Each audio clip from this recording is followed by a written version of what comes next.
Welcome guys! Today we'll be taking a look at arguably one of the best chess studies I've ever seen. Now I don't know if it's really the best, that's kind of up to you, but this position honestly it's just insane. So we try to move and if you're able to win with white here, I don't know man, you're just insane. So yeah, good luck. Okay, hope you had a crack at it, but if you weren't able to solve it, this puzzle is just completely insane, so let's just take a look. First things first, both sides are almost queening here, but black is slightly faster, so we cannot rush with g7. If we play g7, black can simply check our king, we have to move. Now he brings the queen into the game, and if we try to promote ourselves, then simply queen check, and we're just losing here, so black is faster. Instead, we need to be a bit clever. Perhaps if the king was on the back rank, we could promote with check. Okay, that seems like a good idea, so for that reason we play b6. And now the king has two options, either king a8 or king b8. King b8 is just a blunder, I don't know. Can you see why this is a blunder? Well, if king b8, now we can push our pawn, because now black cannot promote to a queen, because we simply promote ourselves, and yeah, the king is just completely cut off here. Black has to walk with the bishop, and yeah, this is just checkmate here. So instead, black obviously goes king a8, so that if now we promote with check, the bishop blocks, and we continue. Now, if we try to play g7 here, believe it or not, well, this is just a draw, because black can just promote, and that same idea applies. If we promote to a queen, the bishop just blocks, and if you take a look, we don't have any checks. The blocking is completely safe. We can try to take this knight, because okay, the bishop is pinned, but now the queen will simply give checks to our king, and this will just be a draw. So instead of g7, here is actually the first brilliancy you had to find. And if you want, pause again and try to find it. You had to play rook e1, just sacrificing your rook for no apparent reason. But yeah, this move is just brilliant, because basically, even though you're sacrificing the rook, this move holds on to the h1 square, and now if the knight takes, well, once the queen comes in, she can no longer annoy our king through a1 like it did before, because well, now there's a knight in the way. So yeah, let's see how this progresses. So now we have to play g7, we have to try to promote to a queen.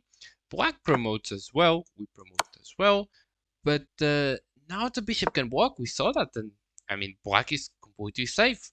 Well, let's take a look. Now a7, and it seems like black is completely lost, right? Because we're just gonna checkmate over here. And if you take a look, there's no checks by the queen. This is protected. Queen cannot invade here.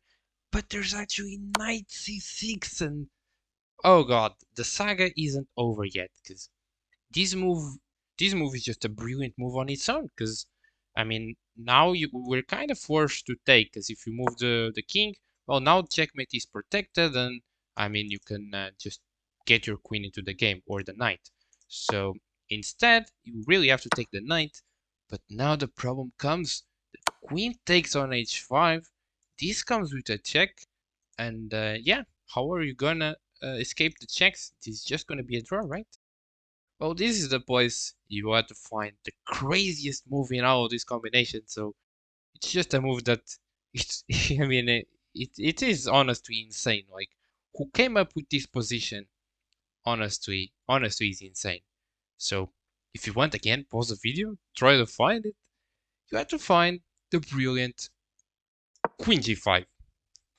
Queen G5, just giving away your queen with check. This is insane, and it's literally the only winning move here. So yeah, completely and utterly insane. So now black kind of has to take the queen, right?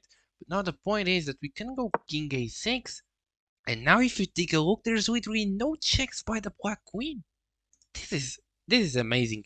And the point is that b7 is coming, and this would actually be checkmate. Even though white only has a king and 3 pawns, he's completely murdering black. But black, he can still fight back, because now a very logical reason, and everyone pointed this out, is that black can simply take on a7, right? And now if you go b7, it's no longer a checkmate. Just king b8. So everything looks reasonable, right? Well, the problem is that white here has the final wild move. In this position, white can play c7. c7, and I mean, you're down a queen, a knight, a bishop. You only have 2 pawns, but you're completely winning in this position. It's honestly surreal. Because the point is, you're threatening to make a queen, but also now the b8 square is protected, so b7 is now a checkmate threat. And no matter what you do, well, you're just toast. I mean, if you take this pawn, the queen comes in. If you try to give up your queen, queen a5, thinking you're just a brilliant guy who refuted this puzzle, well, you can simply take, and after king b7, apparently defending the queening square, you can simply take the bishop. And how are you gonna defend both of these pawns? I mean, you can just, I don't know, whatever one you take, the other one promotes. So yeah, I mean, and with the knight back here, white will just easily pick up the knight with the queen, and this will be over. So yeah, that's the study really. Basically, there's so many wild things in this puzzle, but the worst of all is for me is this queen g5. Like, I mean, Sherlock Holmes once said something like, once you rule out every option, whatever is left must be the truth, no matter how improbable that is. That's true, and this is literally the evidence of that. So, yeah, hope you guys enjoyed this stupidly insane study. And yeah, that's it. Catch you in the next one. Bye.